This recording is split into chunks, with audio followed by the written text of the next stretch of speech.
Good afternoon, everyone. Welcome to the PlanIt webinar series. My name is Raya Smiley, and I will be facilitating the webinar today. This is the 8th in the 2016 Basics webinar series. And PlanIt is the Council's effort to provide educational opportunities for the 2040 Comprehensive Plan update planning process. And it doesn't include just the webinar series, but also conferences, seminars, and workshops.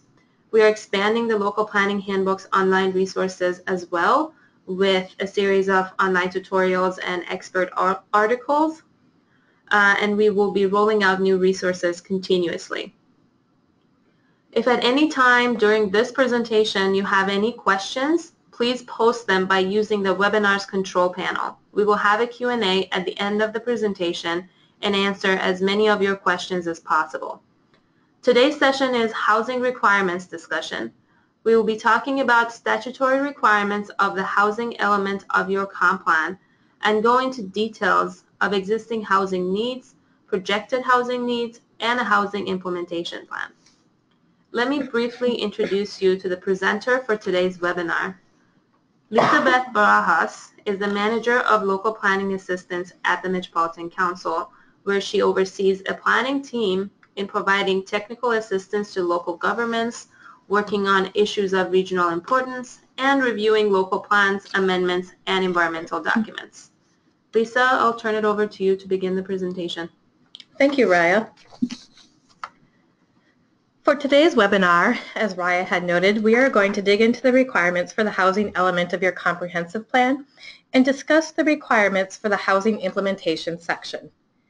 For each of these elements, I will discuss what's different from the 2008 comprehensive planning process, as well as review the resources and data that we have available to help you meet these requirements. After reviewing those items, we will have time for your questions and discussion regarding the materials presented today.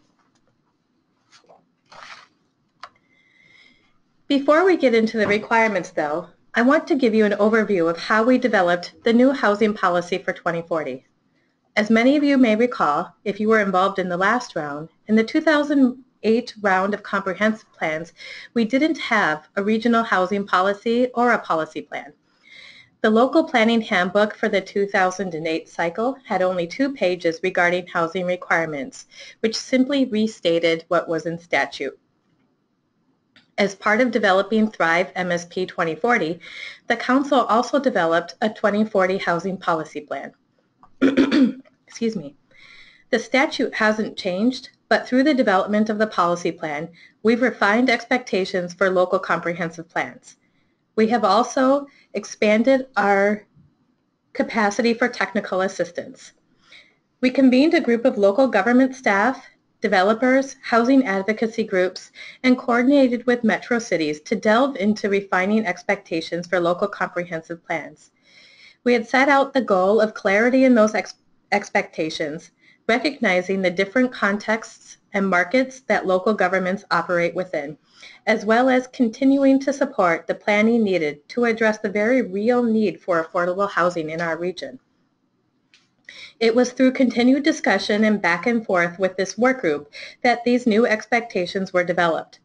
The work group, as I had noted, was composed of local government staff from around the region, representatives from housing advocacy groups and nonprofits, as well as developers. The work group met for about 6 to 7 months, beginning in late 2014 and early 2015, and reviewed a whole series of data and reports to support the development and refinement of requirements for local comprehensive plans. The result of their work was an amendment to the 2040 Housing Policy Plan.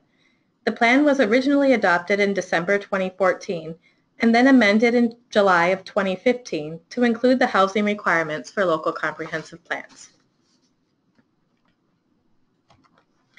Many of you are familiar with the elements that are outlined in the Metropolitan Land Planning Act for comprehensive plans in the metropolitan area. The Act organizes those elements in 4 groupings: foundation, land use, public facilities, and implementation.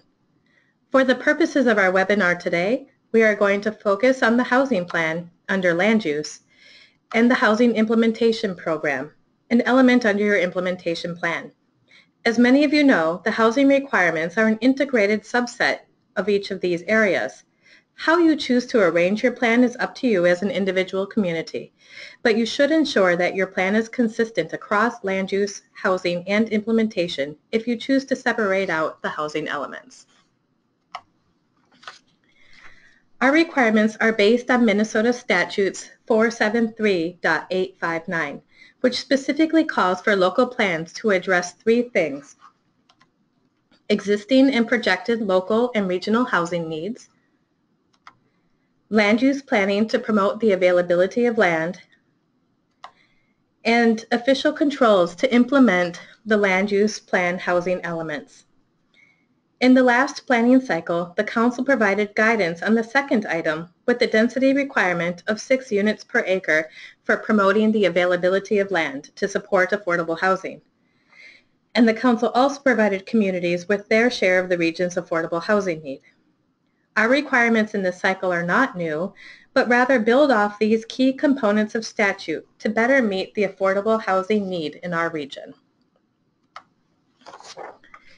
In your housing element, you should address 3 items specifically: existing housing needs. This includes assessing your existing housing stock and identifying needs and priorities that your community has today in the built environment. Next, your projected affordable housing need must also be addressed. For many communities, you will have an allocation of affordable housing need that is projected for your community. You will also need to guide sufficient land at densities high enough to support that projected need. And finally, your plan's implementation program should indicate what actions, programs, and fiscal devices your community will use to address those identified needs and priorities. Let's start with the existing housing needs assessment.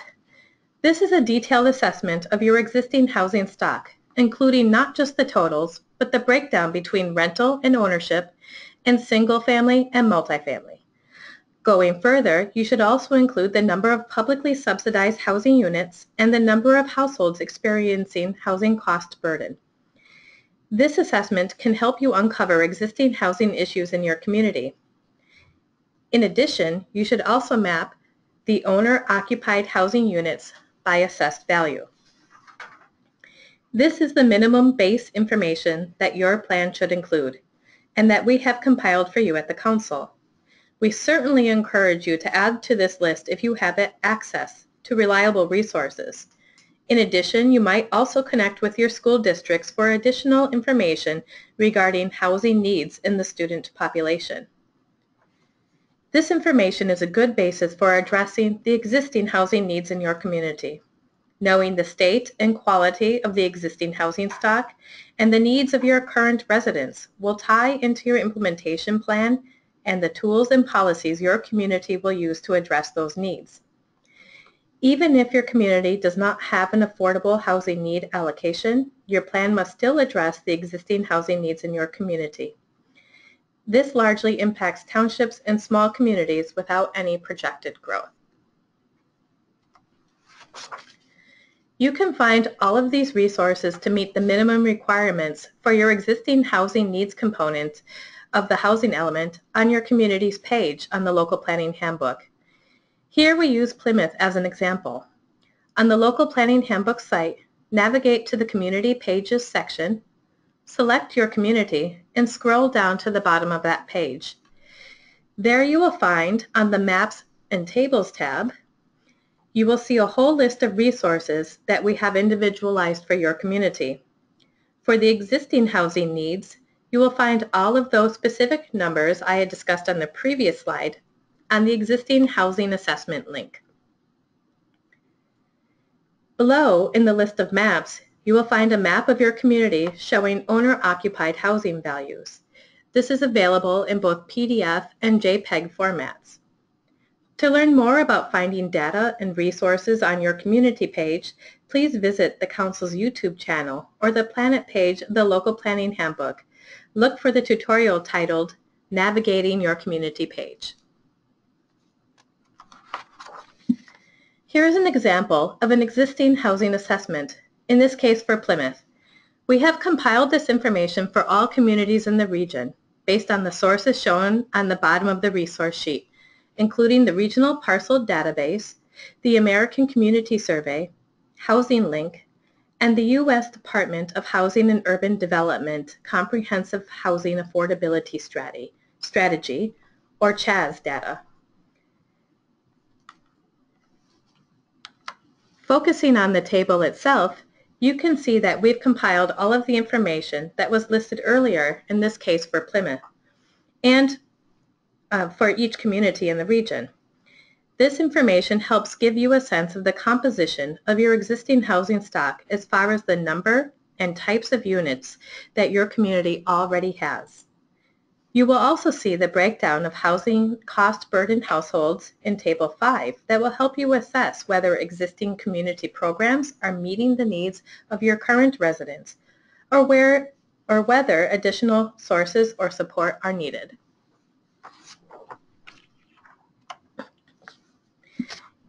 Again, using Plymouth as an example, we've developed individualized community maps just like this for every community in the region, using the Metro GIS Regional Parcel Dataset from 2015.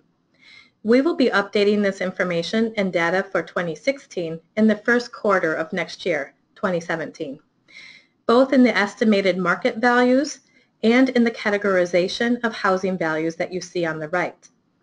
The housing value considered affordable for 80% AMI in 2016 is $238,500.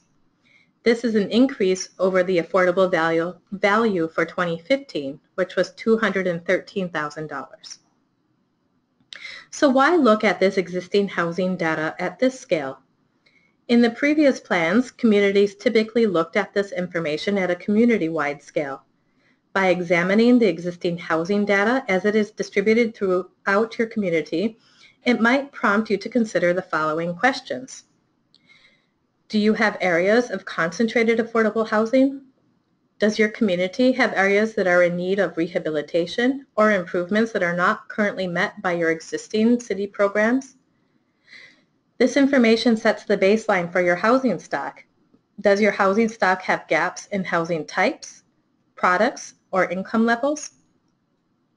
These questions can help you frame how you address planning for, maintaining, and rehabilitating your existing housing stock, but also serve as a baseline for addressing your projected housing need. This is also another way of illustrating the characteristics of neighborhoods and may serve as a foundation for more local or neighborhood planning conversations and engagement.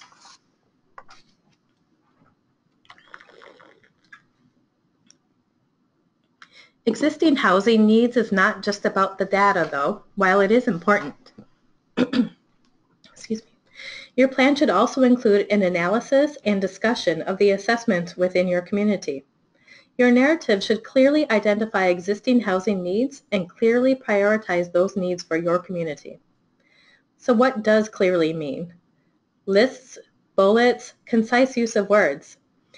If the plan reviewer at the council has to try and filter what the needs and priorities of the city are out of data or narrative, then your plan is not considered clear. Having this type of narrative not only helps your community in addressing your local housing needs moving forward, it also ties into your implementation plan and setting your community's work plan priorities for housing. Later in this webinar, I will go into more detail regarding linking identified needs with tools and policies to address those needs. Now we will move into the next element on projected housing needs. Before we dig into this requirement, I want to distinguish between to whom this does and does not apply. As part of our regional responsibility, the Council projects the regional need for affordable housing. For the decade from 2021 to 2030, the regional need is 37,900 affordable housing units. From there, we've distributed that need among communities in the region, starting first with communities with sewer service and focusing there, since that is where our growth is focused and where our services are located to support affordable housing. The map on the right shows the communities in green that have an allocation of affordable housing need. That being said, Communities without a share of the regional need are encouraged to consider what their community's future needs are, building off of the work done in their existing housing assessment. Before moving on, I want to make a special note about the role of counties. Carver, Scott, and Washington counties must address housing for the unincorporated areas within the county. This includes an existing housing assessment, an analysis of projected housing needs, and an implementation program as required for municipal comprehensive plans. Most unincorporated areas do not receive an allocation of the regional affordable housing need. Counties covering these areas are therefore not required to address projected affordable housing needs in the residential densities of the land use plans of their unincorporated areas. They do, however, still need to discuss anticipated growth and how they will plan for growth in households at or below 80% area median income, or AMI. So as I had noted in the previous slide, each community expecting sewer service growth has an allocation of affordable housing need. We have further broken the projected need into levels or bands of affordability. In the previous planning cycle, the Council set affordability as anything affordable to 80% AMI or lower, without any distinction among the levels shown on this slide. In this cycle, we've done additional analysis to further refine the need at the regional and local scale. In order to better understand the need, but also to better meet that need in the region. This additional information allows communities to focus on the kinds of affordable housing that are most needed in their community. As such, we break the need into these bands: 30% or less of area median income, 31 to 50% AMI, and 51 to 80% AMI. How did we distribute the regional need to communities? The largest factor is your community's forecasted growth. In other words, if your community is forecasted to grow a lot, your community will have a higher affordable housing need allocation. But we didn't just leave it there. To expand housing choice for low-income households and align low-income housing more closely with low-wage jobs, we then adjusted that initial allocation for two adjustment factors: your community's existing affordable housing stock and your community's ratio of low-wage jobs to low-wage workers. We used data on low-wage jobs and low-wage workers from the U.S. Census Bureau's longitudinal employer household dynamics data. For communities with a lower share of existing affordable housing than the average sewered community in the region, the community's allocation of affordable housing is increased. Similarly, for communities with relatively more low-wage jobs than low-wage workers living in the community, they will also have an increased allocation. And on the flip side, higher shares of existing affordable housing and fewer low-wage jobs than workers result in a decrease in the community's allocation. Finally, after determining the total local need, we then distribute that need among the different bands of affordability. We started by making the initial allocation in each band a certain percentage of the community's overall allocation, following the regional breakdown amongst these bands. Then we adjusted those local proportions based on each individual community's existing affordable housing stock. We've included a handout with this webinar that summarizes how we determined each community's share of the regional affordable housing need. You can also find a more detailed narrative of this methodology in Appendix B of the 2040 Housing Policy Plan. Excuse me. So using the most recent data from the U.S. Department of Housing and Urban Development, this table shows the income levels that households earn at different levels of area median income. This income level, as you can see, varies based on the size of one's household. We typically use the 4-person household for planning purposes. So what does this mean in terms of actual jobs or occupations that people would have with these income levels? In the Housing Policy Plan, we cite home health aides and funeral attendants as jobs at 30% of AMI, interior designers and bus drivers at 50% AMI, and accountants and police officers at 80% AMI. We've included a handout today from the Family Housing Fund that includes a more detailed list of occupations at different income levels. As a point of reference, a full-time job at minimum wage, or $8 per hour, results in an annual salary of just $16,640, which you can see is less than the 30% AMI for a one-person household on this table. For your community, again, you can find your community's share of the regional housing need, as well as the distribution amongst the bands of affordability on your community page of the Local Planning Handbook.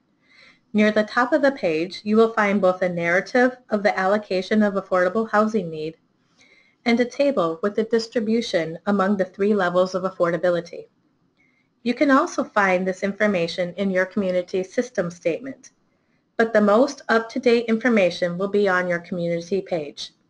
You may find differences between your system statement and the community page in instances where your community has had an approved comprehensive plan amendment that included changes to your forecasted growth. The projected need is about more than just your community's share of the regional need. As I had mentioned earlier, the statute indicates that your housing plan should include the use of official controls and land use planning to promote the availability of land for the development of low and moderate income housing. Promoting the availability of land means identifying land in your community that can support new development or redevelopment. We define that availability to support low and moderate income housing as using increased densities. This is consistent with what we required in the 2008 planning cycle. Increased density can reduce the costs of developing new housing per unit by requiring less land and less infrastructure to support that development. It can lead to the production of more overall units, increasing the supply of housing units in your community. Larger housing supplies can help get the rental rates and housing costs down by better matching the demand for housing. Increased densities in your plan also signals to developers where your community is most likely to support affordable housing proposals. In the last cycle, communities needed to plan for densities of at least 6 units per acre to support their share of the regional need for affordable housing. As part of developing the 2040 policy, we examined multi-family affordable housing developments built from 2003 to 2013. In these developments, the average project density was more than 39 units per acre. We know that this density can be tough for many communities, but we also knew that 6 units per acre was too low to be a realistic land source for affordable housing. It was important that we move toward what it takes to support affordable housing production and encourage communities to consider density ranges that would also support that production. For this planning cycle, we developed 2 options for communities to use in their local plans through working with the Housing Policy Plan work group that I had discussed earlier in this webinar. Option 1, which you see on the left, includes a flat minimum density of 8 units per acre to meet your community's total need, without distinction among the bands of affordability. Option 2, on the right, has 2 levels of density. 12 units per acre to meet the housing need for everything less than 50% AMI. This combines the 2 lower affordability bands. And then 6 units per acre to meet the need at 51 to 80% AMI, or the upper affordability band. We also developed option 2 to more fully address the bands of affordability and the densities needed to finance affordable housing at the lower band of area median incomes. These options provide communities with flexibility to choose the path that best works for their community.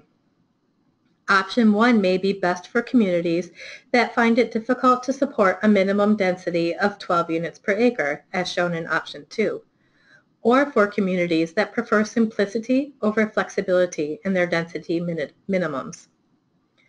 Option 2 may be best for communities that feel they can achieve affordable housing needs at 51 to 80%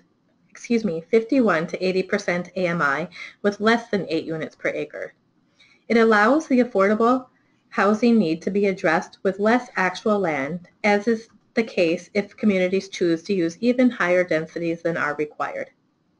Furthermore, communities using Option 2 may guide land to meet their allocation of affordable housing need at 51 to 80% AMI using a minimum density range of 3 to 6 units per acre if they have demonstrated in the last 10 years the application of programs, ordinances, and/or local fiscal devices that led to the development of housing affordable at 51 to 80% AMI in their community.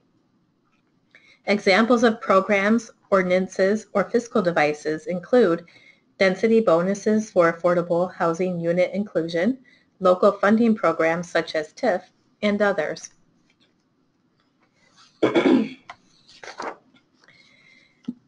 We will look in your land use component of your plan to see that you've guided sufficient land for the decade between 2021 to 2030. So let's walk through an example. As you know, your plan should already include a land use table that quantifies how much land will be available for development or redevelopment for each decade milestone. So by 2020, by 2030, and by 2040. For the housing requirement, regardless of whether your community chooses Option 1 or Option 2, we will look for this information in your land use table for the 2021 to 2030 decade. In this example, you can see that our sample community has 4 residential land use categories. 2. For simplicity, I've not included the non-residential categories. Our sample community has a total affordable housing need of 200 units, broken down as follows: 40 units at 51 to 80% AMI, 60 units at 31 to 50% AMI, and 100 units less than 30% AMI. Using Option 1, which requires a minimum density of 8 units per acre, you can see that our sample community has sufficient land guided at medium density residential to meet their total need of 200 units. 30 acres times 8 equals 240. If our sample community wanted to use Option 2, since they were considering higher densities as part of planning for their downtown area, we can see how their land use table changes. In Option 2, the need for the lower 2 income bands is combined. In this case, that need totals 160 housing units at a density of at least 12 units per acre. With the high-density residential and the mixed-use categories, our sample community can support at least 190 total housing units at the minimum guided densities. And then factor in the medium-density residential with 10 acres guided, our sample community can support at least 80 additional housing units at the minimum guided density. You will note in this sample that the total number of units accommodated at the minimum densities in these land use categories exceeds the community's affordable housing need allocation. And that's okay. In fact, we would encourage you to consider having this type of capacity in your land use planning, as it allows for flexibility in locating affordable housing developments so that they aren't all grouped together, as well as allows room for market rate housing production to occur without impeding your community's ability to support your affordable housing need. On our PlanIt page of the handbook, you can find more information regarding land use planning in your comprehensive plan in our webinar presented earlier this year called Land Use Basics. To give you a sense of what densities at 6, 8, and 12 units per acre looks like as built, we've provided just a few examples here. You should note that a density of 8 units per acre does not necessarily mean apartment buildings or townhomes. As you see in the Maplewood and Minneapolis examples on this slides, smaller lots can support single-family homes at 8 or 10 units per acre. You might also consider the use of duplexes that fit into this visual look as a means to support and provide affordability and mix within a neighborhood. These are just a few examples from around the region. Please explore more on visualizing density by viewing the tutorial of that name. You can access that tutorial via our handbook site on the PlanIt page or on the Council's YouTube channel. The tutorial gives examples of residential density throughout the region and focuses on information to help you achieve density that works for your community. Meeting density goals can be accomplished in many different forms appropriate for the character of your community.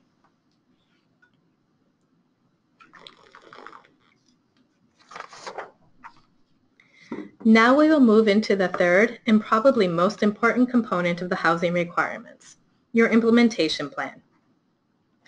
Your implementation plan must clearly and directly link widely accepted tools to the needs and priorities identified in your housing element. In addition, your implementation plan should not only say what you are going to do, but also when or under what circumstances your community will consider using each tool.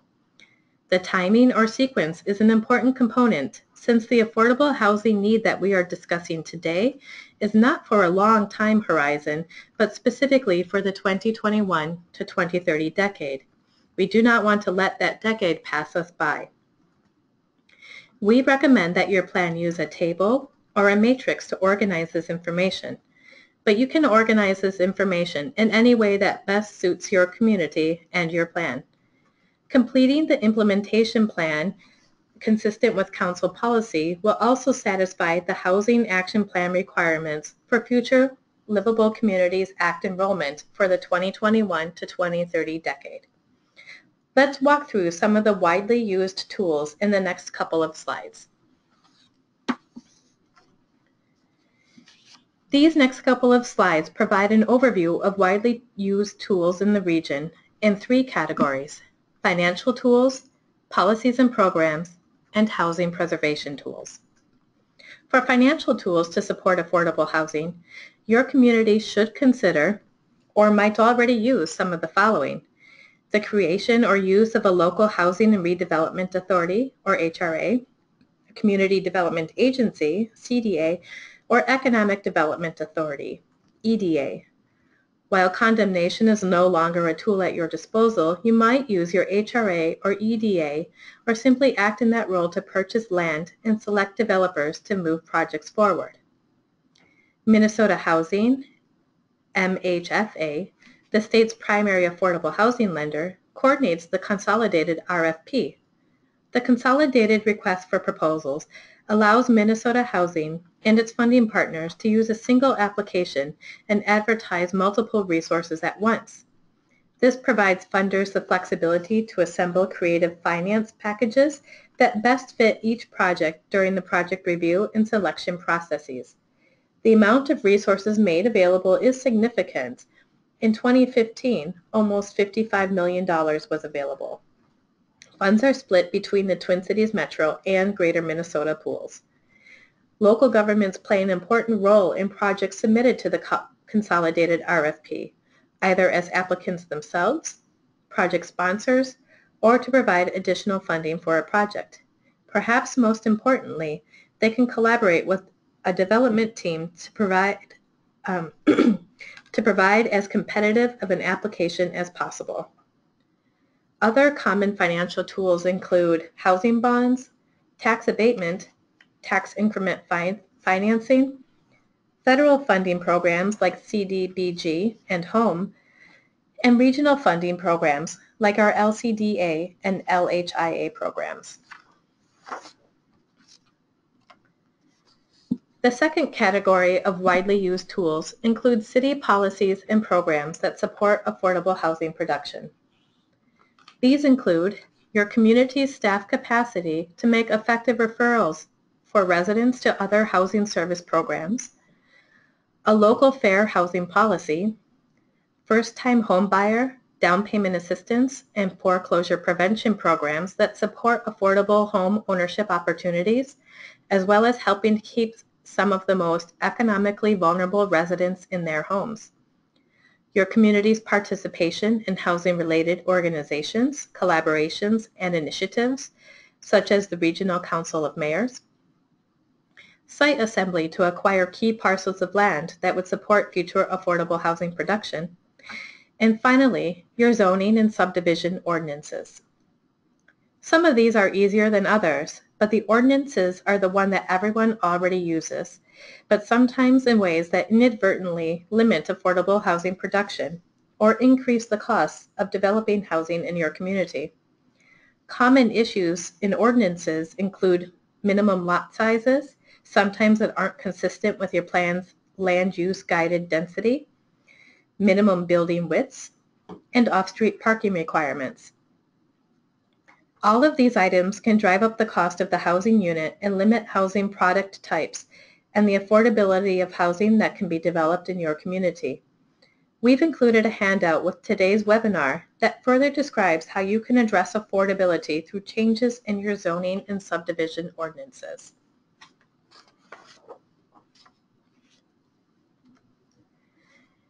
And finally, one of the most important things we can do is to preserve our existing affordable housing stock, much of which is unsubsidized or considered naturally occurring.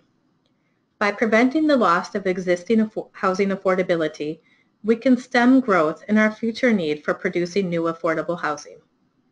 Preservation strategies include, but are not limited to, project-based rental assistance, low-income housing tax credit properties, 4D tax program, which are tax incentives to reduce the cost of multifamily property rehabilitation in exchange for income-restricted affordable units, community land trusts, low-interest rehab programs, and other similar programs to maintain and preserve existing affordable housing stock, housing improvement areas, or HIAs, policies and programs that support the rehabilitation and maintenance for existing manufactured home parks, and continuing to maintain and support any existing public housing in your community. In these last 3 slides, I covered a lot of tools that might be available to your community. We've included a handout with this webinar that links to additional resources on each of these tools, whether it's a tool that might be available to your community and how it could be used to support affordable housing. By no means is this list considered exhaustive, and while I have covered a lot, there may be other tools, policies, programs, or strategies that your community already uses or decides to develop as part of your comprehensive plan. Some of you may be less familiar with the variety of tools that are available. Please explore these resources and, of course, always consider contacting your sector representative to connect with additional information. Earlier, I had mentioned that in your implementation plan that we would recommend using a table or matrix as part of your plan to clearly link tools to your identified needs. On this slide and the following, we will review a sample of how you might link your identified need, whether it's existing or projected, to widely used or available tools, and under what circumstances your community would consider using that tool to address your plan's identified need. In this slide, the identified need for our Sampletopia community is the maintenance assistance for low-income homeowners at or below 60% AMI, as you can see on the left. In Sampletopia, the plan noted that they will use Community Development Block Grants, CDBG, and referrals as their tools to address this need.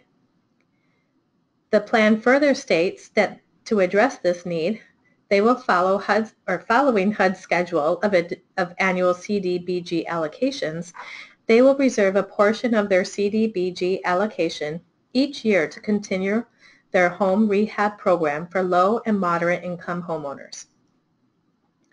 Under referrals, Sampletopia will review and update their reference procedures and training for staff by 2021 including a plan to maintain the city's ability to refer residents to any applicable housing programs outside of those in their local services. You will note that this plan sample indicates when they will take this action step for referrals, whereas under CDBG, they are already using that tool and modifying its use.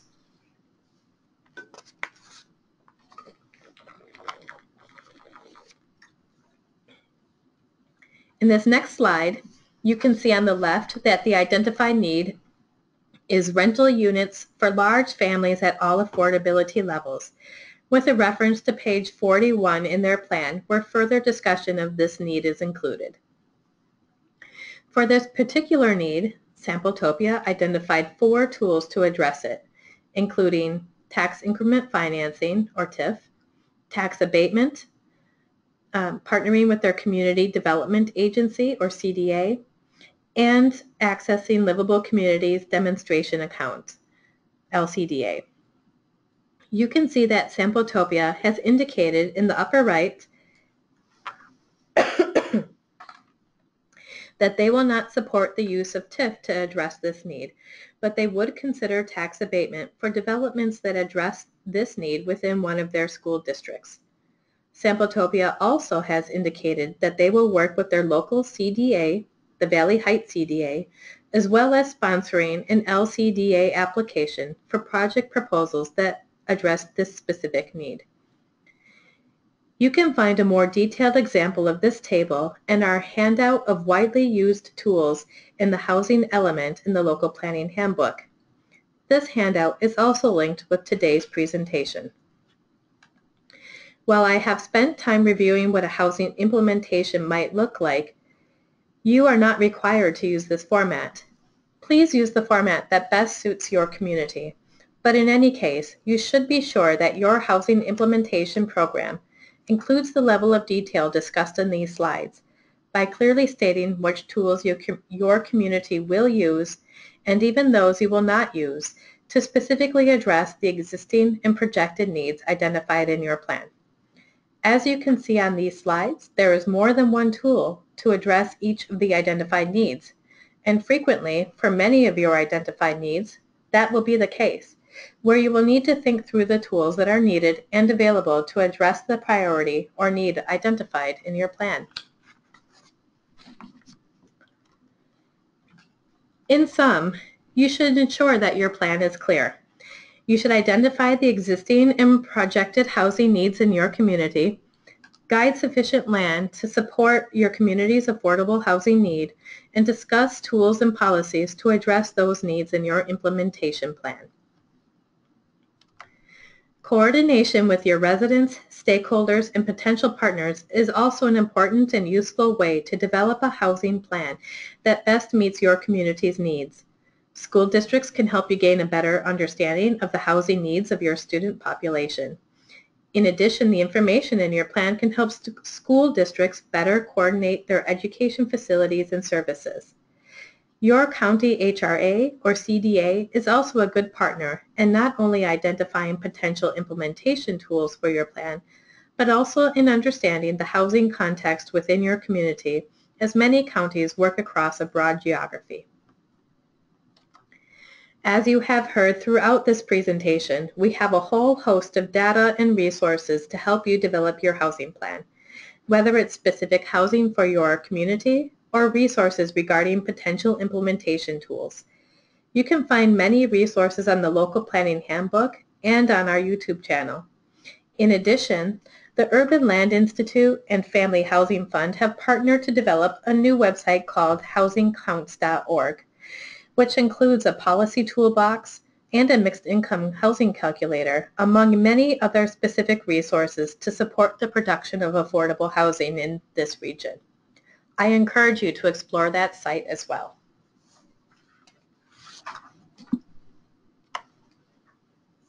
Great. Thank you, Lisa. I have a few things to mention before we move on to questions. Here are a few of the links to resources that were mentioned during this presentation today.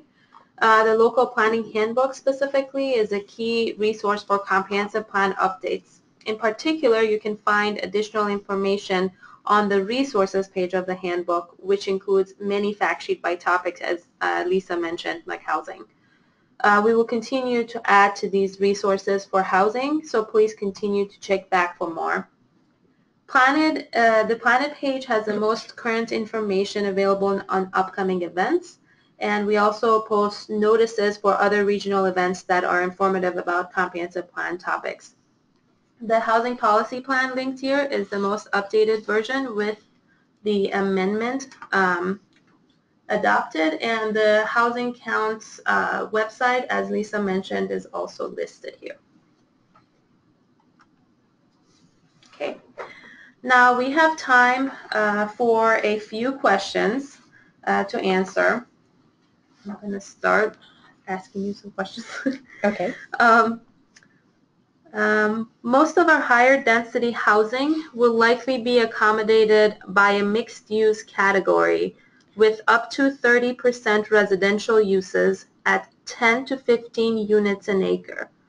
Can we use this category in assessing land available to meet our affordable housing need number?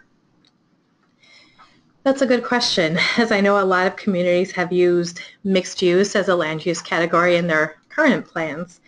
10 to 15 units per acre is a acceptable density. It's definitely consistent with that minimum of 8 and in option 1. And if you consider option 2 with that 51 to 80% AMI at 6 units an acre, this would help meet that need as well. My one concern is with the component that I believe the questioner had noted was a residential use of up to 30%. We would actually look for you to identify at a minimum how much housing you expect to occur, and maybe even include a range. So in this case, you might say 10 to 30%, because we do want to ensure that at a minimum that land would be available to support your affordable housing need. So that would be my only recommendation on that mixed use category that the questioner had noted, was just to ensure that that minimum percentage or proportion of the mixed use category is identified for residential uses. Certainly a maximum is allowable as well, but we want to set that minimum. Great. The next question is, to what extent are the share numbers from 2011 to 2020 time period used for plan reviews? When do these numbers switch to the 2021 to 2030 time period?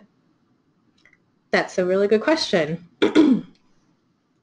For your current plans, for every community in the region, obviously your plans are planning for the 2011 to 2020 time period for that decade.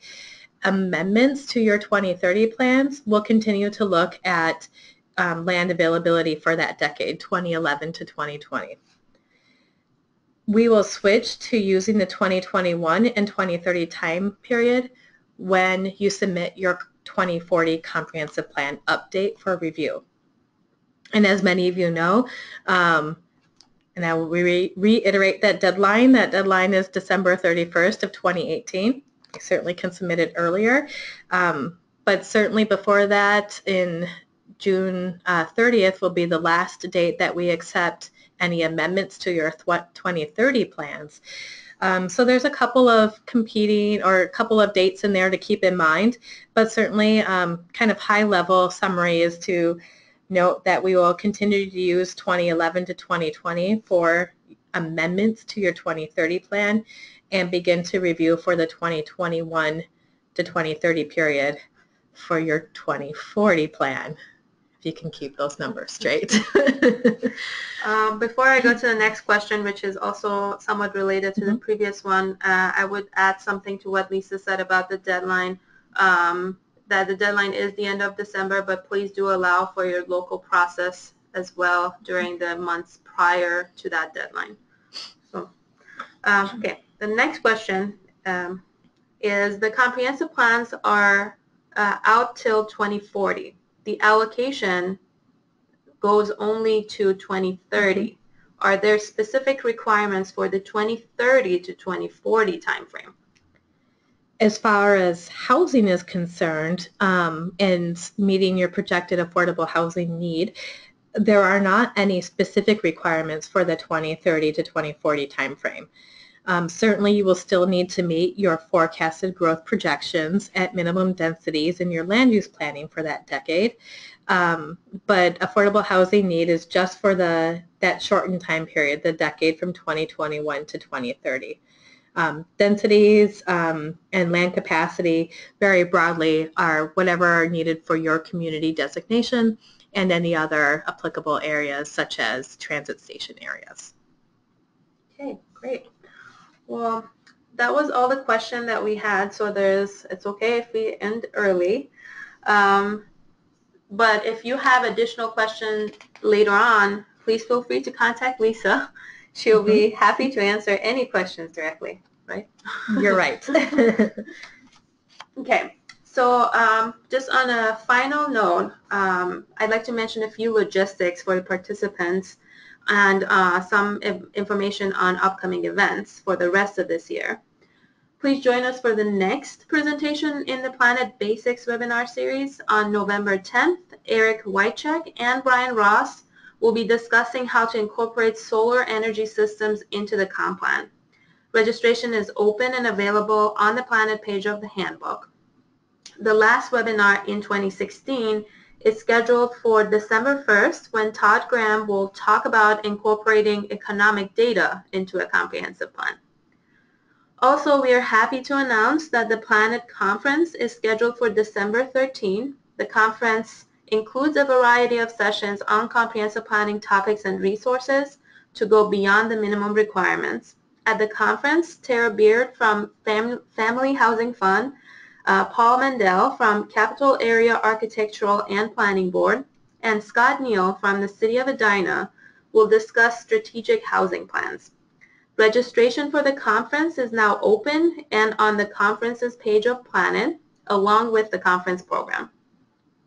The 2017 PlanIt program will also include a housing workshop as well as other housing-related topics. The program will be available in early December. If you'd like to view today's presentation again, we will be posting the video on the PlanIt page of the handbook. We will also provide a Q&A document for you, and we'll prepare an annotated PDF of the PowerPoint slides. These will all be posted within the next week. Finally, as you exit the webinar, there is a short 5-question survey. Please just take a minute to help us with that. And if you have any other questions or comments, please do contact us. Thank you for joining us today.